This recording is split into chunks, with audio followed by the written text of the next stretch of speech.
Selamat pagi dan salam sejahtera untuk kita semua. Perkenalkan saya, Glenn Frater Monfort.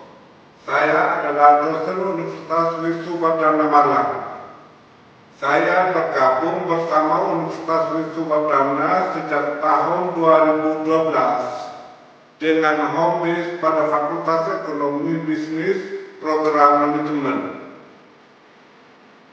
Pada kesempatan ini, saya akan menyajikan video pembelajaran sebagai pernyataan diri dosen pada Unjuk Kerja Tridharma Perguruan Tinggi atau PDD UKT-PT bidang pengajaran sebagai salah satu instrumen penilaian Smart tahun 2025.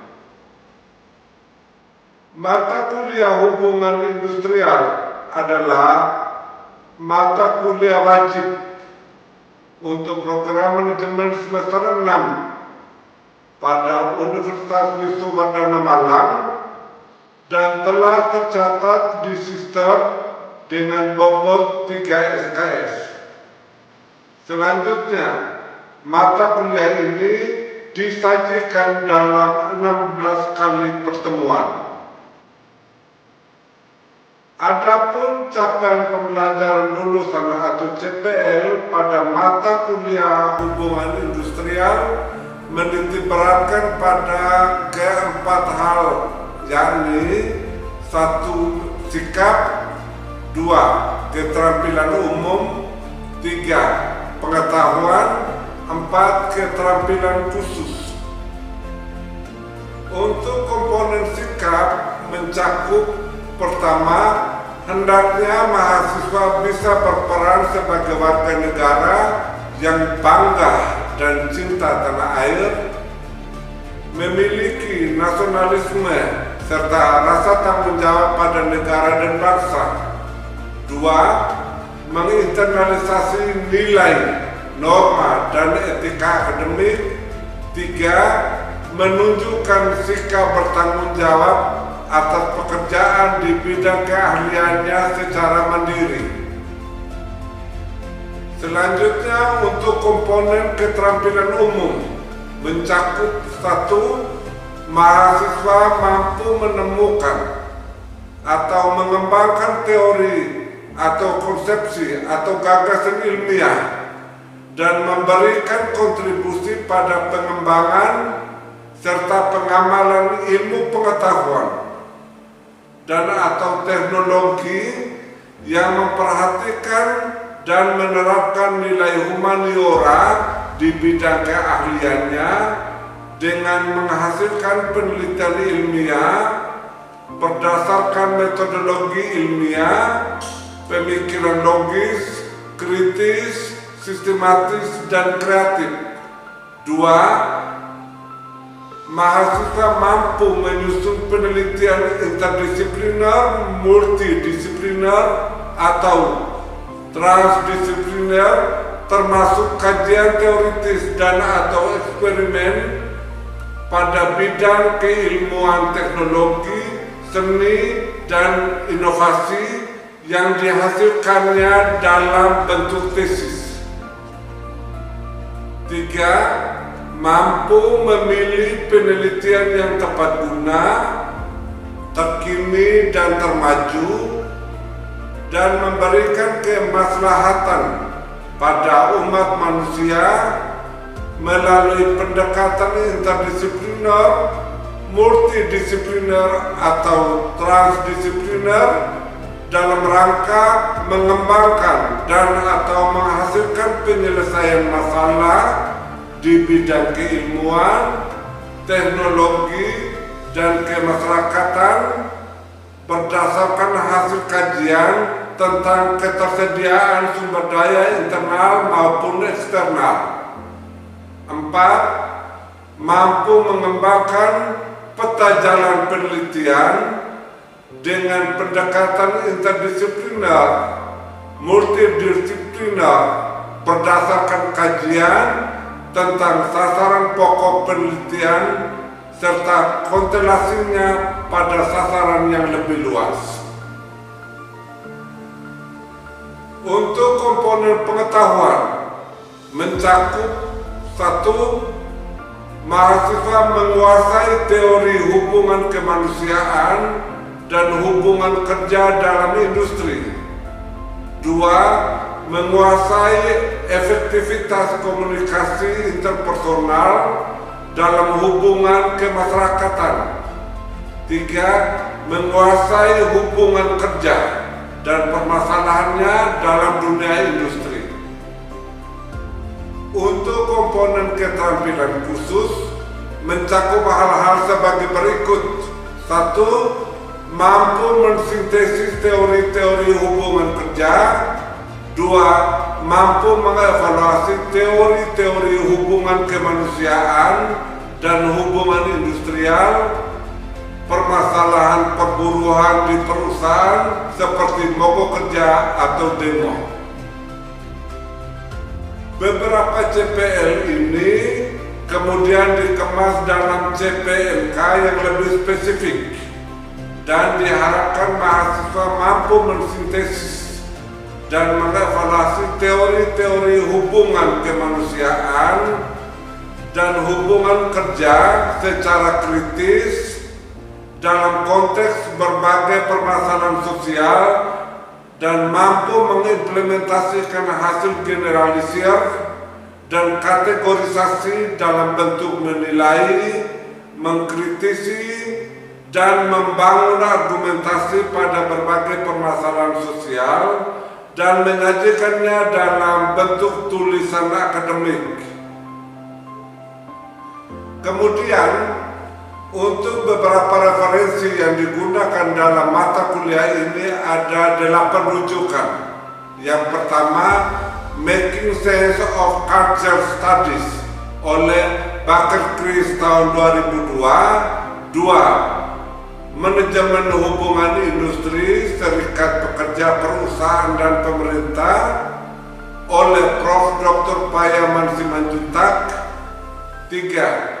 Human Relation and Public Relation oleh Effendi dan Ono Ujana.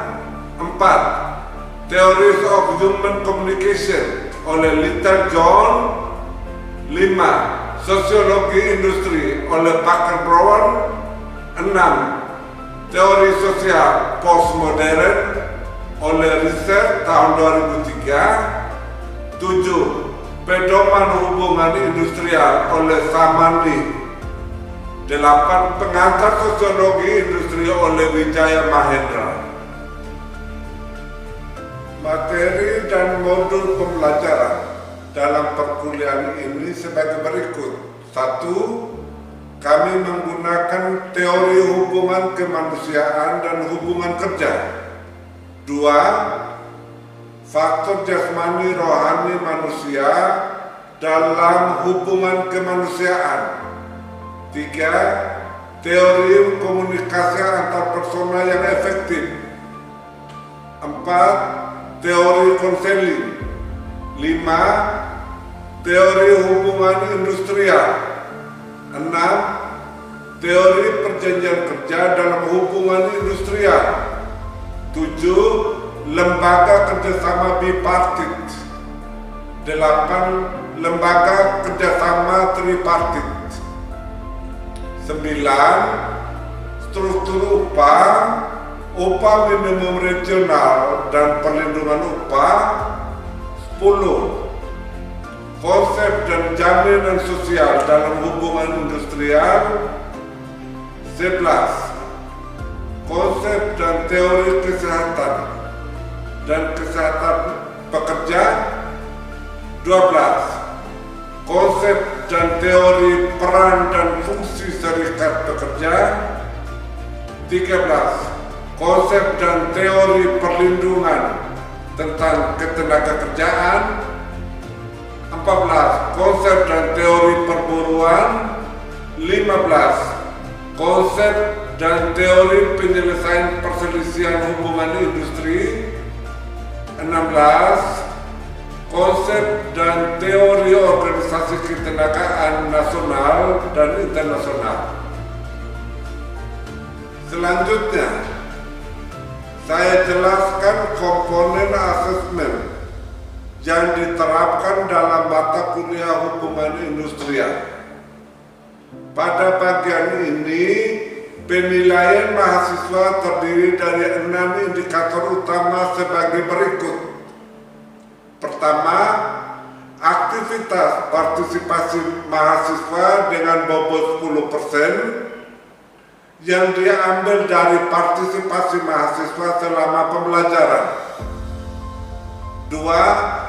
Kehadiran dengan bobot 20%. 3. Tugas pribadi dengan bobot 10%. 4. Tugas kelompok dengan bobot 15%. 5. Evaluasi tengah semester dengan bobot 20%. Dan 6. Evaluasi akhir semester dengan bobot 25%. Selanjutnya, saya akan menyajikan video pembelajaran tatap muka di kelas pada salah satu pertemuan mata kuliah hubungan industrial pada semester ini.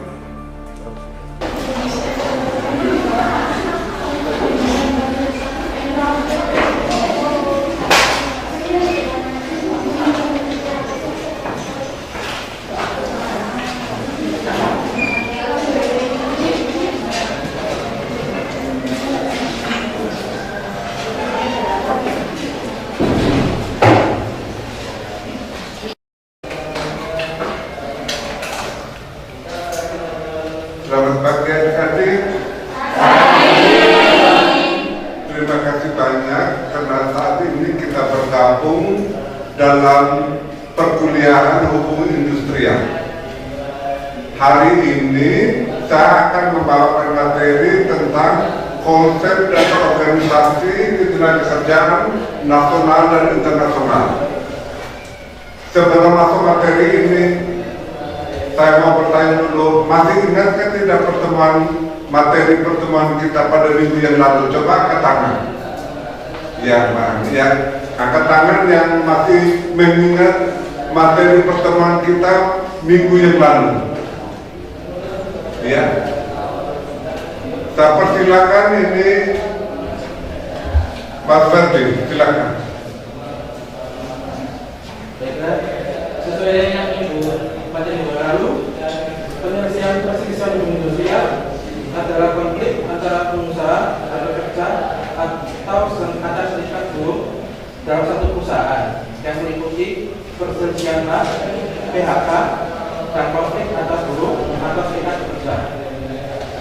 Terima kasih atas ini penjelasan dari Mas Ferdi mengatakan bahwa pertemuan minggu yang lalu tentang penyelesaian perselisihan hubungan kerja yang terjadi antara pengusaha dan pekerja.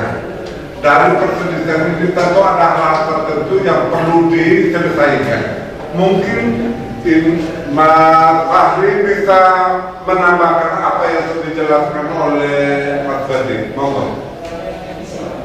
Oke, tambahannya itu menurut Undang-Undang Nomor 2 Tahun 2004 tentang itu penyelesaiannya melalui 5 upaya. Yang pertama itu tripartit, kedua mediasi, ketiga konsiliasi, keempat arbitrase, dan yang kelima itu pengadilan hubungan industrial atau PHI. Proses dimulai dari perundingan antara pihak terkait dan jika gagal dapat dilanjutkan ke jalur formal yang lebih tinggi yang bisa disebut PHI. Sistem ini dirancang untuk menyelesaikan peristiwa secara adil, cepat, dan mengedepankan musyawarah agar tercipta hubungan kerja yang harmonis dan berkelanjutan. Terima kasih. Ya, terima kasih. Kita memberikan aplaus dulu. Ternyata materi pertemuan kita minggu yang lalu ternyata masih diingat oleh semuanya. Apa yang disampaikan oleh Mas Ferdi dan disempurnakan oleh Mas Fahri sudah merangkum semua materi tentang penyelesaian perselisihan hubungan kerja yang sudah disampaikan pada minggu yang lalu. Nah, hari ini Pak akan menjelaskan materi baru, dan materi ini masih ada kaitannya dengan materi yang sudah Anda terima pada minggu yang lalu. Hari ini topik materi yang dibahas adalah konsep dan organisasi ketenagakerjaan nasional dan internasional, dan masalah ketenagakerjaan itu bersifat internasional di semua negara selalu ada. Nah, kita melihat bahwa ketenagakerjaan internasional atau hubungan perburuan internasional, undang-undang yang terbaru, undang-undang tahun 2024 tadi, nomor 2 tahun 2024, itu membahas tentang penyelesaian hubungan industrial. Bagaimana statistik ketenagakerjaan, bagaimana kebijakan pemerintah menentukan UMR. Pemerintah menentukan UMR. Awalnya lembaga itu UMR yang kecil, sekarang dinaikkan. Pemerintah melihat dari perkembangan situasi bahwa ternyata unsur ketenagakerjaan di mana-mana dibahas. Tidak ada yang dinyatakan ini bebas dari unsur ketenagakerjaan. Selanjutnya kita lihat materi minggu yang lalu tentang penyelesaian perselisihan hubungan industrial, itu baik nasional maupun internasional selalu terjadi. Yang berikut dipengaruhi oleh beberapa aspek. Ternyata perselisihan hak antara pekerja maupun karyawan atau maupun pengusaha, perselisihan kepentingan. Banyak sekali terjadi perselisihan kepentingan antara pekerja maupun pengusaha. Yang menjadi korban adalah para pekerja. Perselisihan PHK, banyak pemutusan hubungan kerja. Dan yang berikut perselisihan antar serikat pekerja. Definisinya di sini dapat kita lihat bahwa Organisasi Ketenagakerjaan Nasional Indonesia mencakup konsep dan teori. Konsep dan teori yang berhubungan dengan peraturan, pengelolaan dan perlindungan tenaga kerja di Indonesia ini yang bersifat nasional. Kenapa bersifat nasional? Itu hanya berlaku konsep yang terjadi di Indonesia. Tidak bisa kita membandingkan dengan konsep yang terjadi di Arab Saudi atau di Eropa. Banyak sekali tenaga kerja Indonesia yang tersebar di dunia. Ada di Belanda, di mana-mana mereka bekerja walaupun sebagai buruh, tapi di sana sangat memperhatikan ini hak-hak para pekerja. Jangan sampai hak-hak pekerja ditelantarkan. Ini yang harus dijaga. Maka ada kerjasama antara negara yang suplai tenaga kerja maupun negara yang menerima tenaga kerja. Konsep utamanya meliputi pemberdayaan angkatan kerja, pemerataan kesempatan kerja, perlindungan tenaga kerja, dan peningkatan kesejahteraan pekerja. Kita lihat ini. Berikut ini. Kita lihat teori ketenagakerjaan internasional. Kalau berbicara menyangkut soal internasional. Kalau berbicara soal internasional, yang pertama kita lihat ini.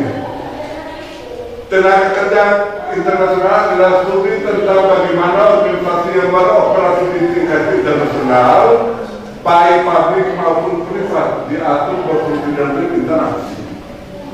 Kalau yang publik itu yang lebih bersifat umum, kalau privat ada perusahaan-perusahaan pribadi. Kita melihat banyak tenaga kerja di Indonesia yang kerja di Arab itu yang kontrak dengan pemerintah itu sedikit, lebih banyak kepada privat. Dan kadang-kadang tenaga kerja yang terjadi itu menjadi korban.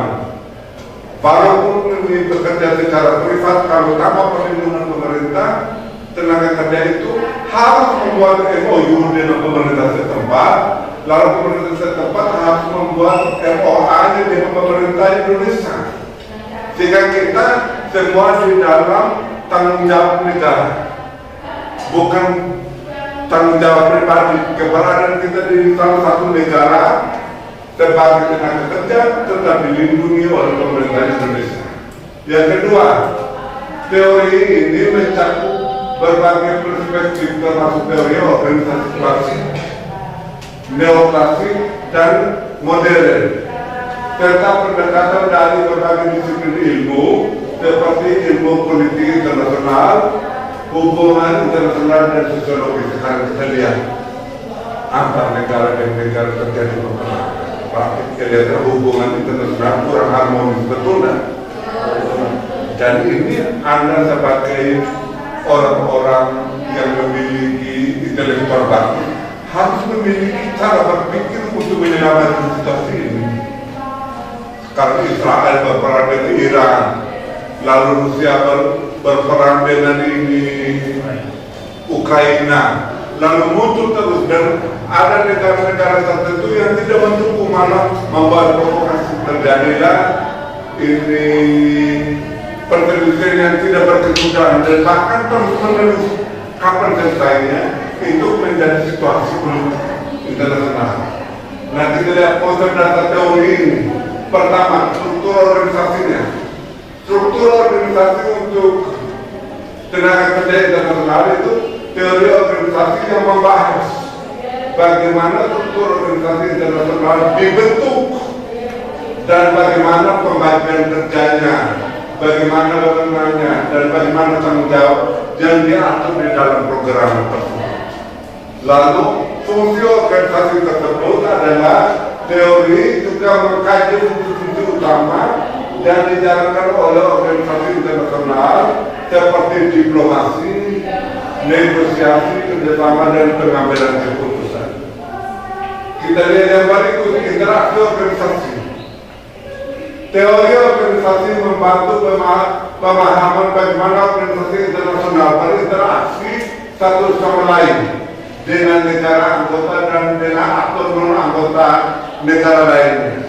Artinya, bagaimana interaksi ini membentuk dinamika di dalam hubungan internasional. Sekarang ada perkuliahan yang jurusan tentang hubungan internasional, bagaimana membentuk komunikasi antara satu negara dengan negara yang lain.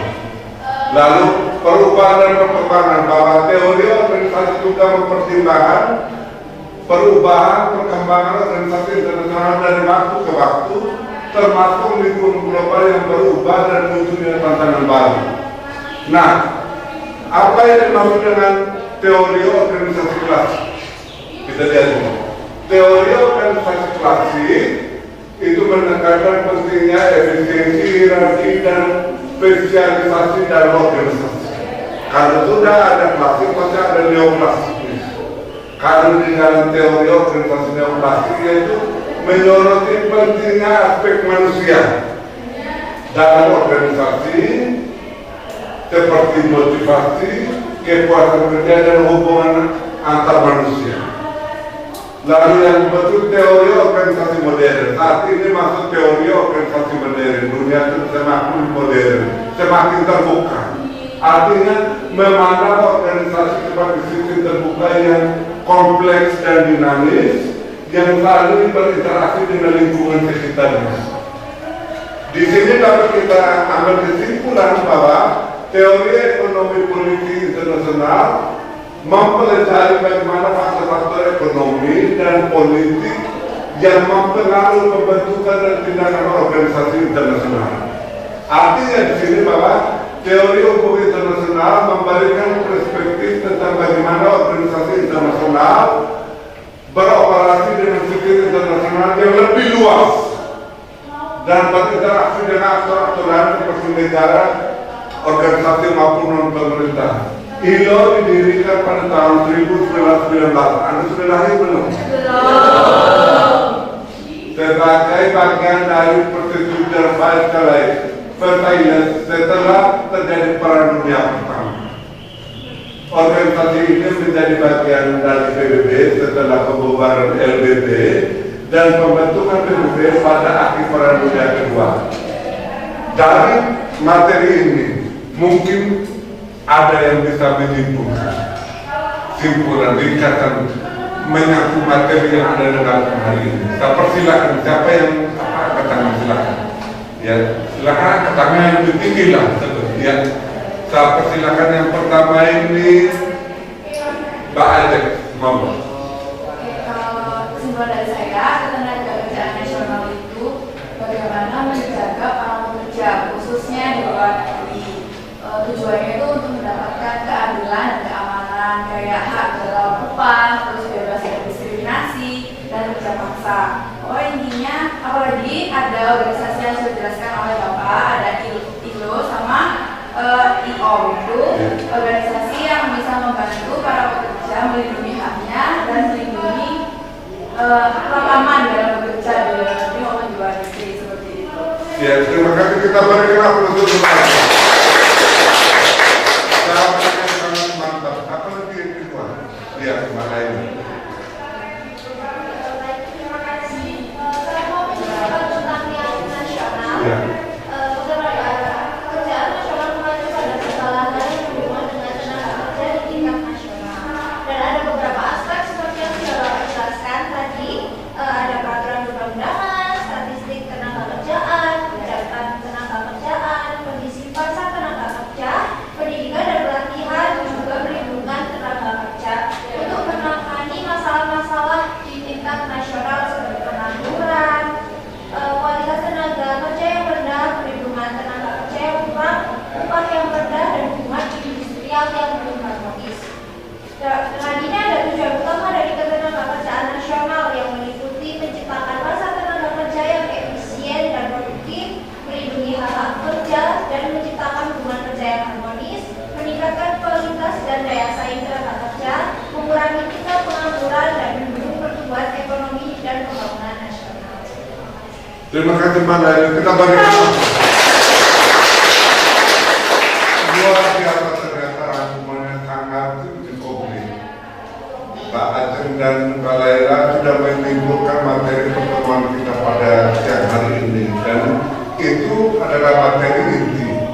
Dan mungkin ada yang lain? Masih ada yang lain? Oh iya, silakan. Mungkin saya mengucapkan terima kasih. Mungkin saya akan menyampaikan materi yang dibahas oleh Bapak tentang internasional. Di sini saya akan menunjukkan bahwa ketenagakerjaan internasional dalam bidang strategi yang memastikan terciptanya keadilan dan kesejahteraan bagi para pekerja lintas negara dengan mengatur hak-hak pekerja, standar pemburuan, serta migrasi dan kerjasama global. Seperti yang ada hak di sini tentang perlindungan tenaga kerja, menciptakan pasar tenaga kerja yang efisien dan produktif, melindungi hak-hak pekerja dan menciptakan hubungan kerja yang harmonis, meningkatkan kualitas dan daya saing tenaga kerja, dan mengurangi tingkat pengangguran. Mungkin di sini pentingnya dalam menjaga stabilitas sosial ekonomi dunia kerja internasional, dukungan dan implementasi di negara-negara serta aktor global diperlukan demi menciptakan sistem ketenaga kerjaan dan yang adil dan berkelanjutan. Terima kasih. Terima kasih. Ternyata berikan aplaus dulu. Kesimpulan yang dia ambil oleh saudara kita bertiga, Pak Aceng, Pak Laila, dan Mbak Arbina sudah merangkum semua hasil pertemuan dan materi yang kita bahas selama hari ini. Masa ada yang lain? Sudah ya. Terima kasih. Kalau sudah selesai, nanti kita akan bertemu pada materi berikutnya minggu depan. Siap? Siap. Jangan lupa sebelum pulang melihat dulu menandatangani presensi, karena presensi itu untuk mendukung keberadaan Anda pada pertemuan berikutnya. Itu termasuk juga ini salah satu penilaian di dalam penilaian untuk UAS nanti evaluasi akhir semester. Setuju? Banyak. Dengan demikian pertemuan kita hari ini sampai di sini. Terima kasih. Hati-hati dalam perjalanan. Semoga sampai di rumah dalam keadaan selamat. Amin. Iya. Ini akhir di ya.